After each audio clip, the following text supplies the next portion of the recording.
Bismillahirrahmanirrahim. Assalamualaikum warahmatullahi wabarakatuh. Teman-teman, ada soalan seperti ini. Y pangkat Y sama dengan 2 pangkat 2048.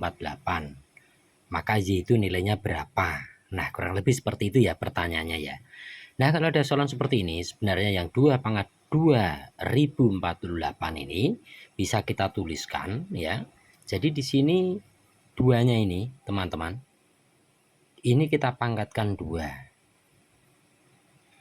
Kalau kita pangkatkan 2, artinya di sini Pak 2048 ini kita bagi 2, maka di sini akan ketemu tentunya 1024 ya. Nah, bentuk ini yang 2 pangkat 2 itu kan sebenarnya 4 ya. 4. Nah, ini kita kuadratkan lagi. Ya, jadi ini 4 kuadrat. Nah, berarti yang 1024 ini kita bagi 2 lagi, tentunya akan ketemu 512 ya.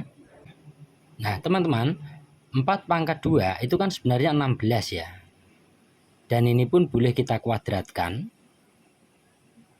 Dengan kata lain 512 ini dibagi 2 tentunya akan ketemu 256.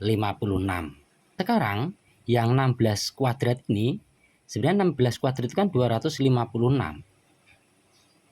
Karena di sini juga 256, berarti kan udah sama ya. Kalau dari soalan ini kan Y pangkat Y itu sama dengan 256 pangkat 256. Dengan demikian nilai Y yang dimaksud adalah 256. Nah, ini adalah jawaban dari soalan ini. Mudah bukan? Baik, demikian. Assalamualaikum warahmatullahi wabarakatuh.